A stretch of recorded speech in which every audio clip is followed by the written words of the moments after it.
Laibakta tamlamba natraga Bhagya amadi karma anisi kannana kalli kanagumana aigi laibakta karibu tamligaba natraga tambu tamlamdrabadi karishu oiningai leite haina khalli kangbu amana hotnadana karibu phangani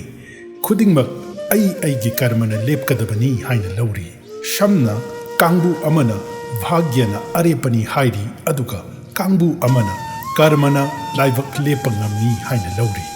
Bhagya amadi karma kannana kalli haiba hiram sida ngasi Manipur Bhagavat Foundation gi maikaidagi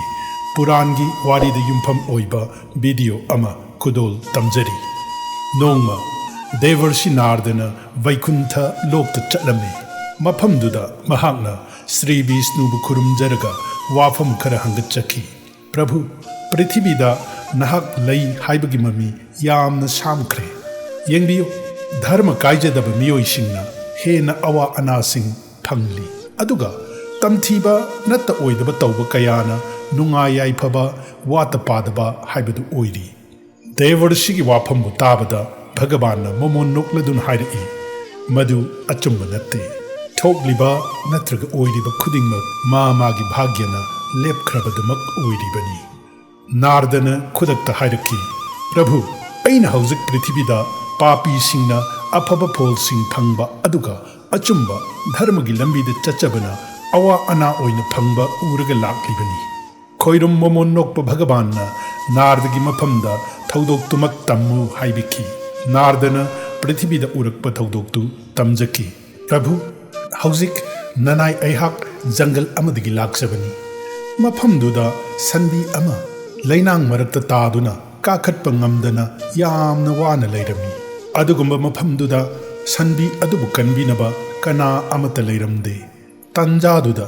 huranba ama mafamduda laklami mahakna awaba taraba sanbi adubu kanbibagi mahutta makhongna magi mathakta netlaga kom adu landuna manglomda thuna yangna chatkirami khara chatlaga mahakna shanagi sel thanna yauba khawjaw ama phangduna harau chatkirami nayak leiraga sadhu ahal ama mafam aduda laklami mahakna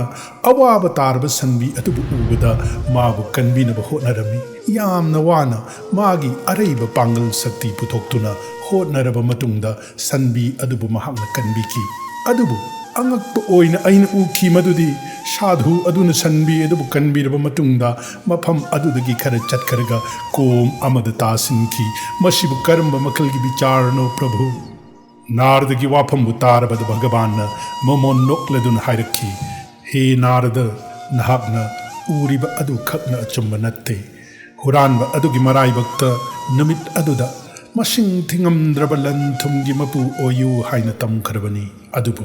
magi karma phattabana maram oiraga shanagi shanyak khara khak phanglaga tokle aduga komda tariba sadhu adugi marai bakta numit aduda magi punsi loiduna siba haibadu lepkharabani adubu mana awaba taraba sanbi adubu kanbiduna afaba karma taujabagi mahaina khajiktang soklaga toklibani wari asidagi aikoina khangba ngami madudi miyoibana karmana magi bhagya semjaba yai karma haibasi khwaidagi maru oibani hotnaw soidana madugi mahai phangani Hare Krishna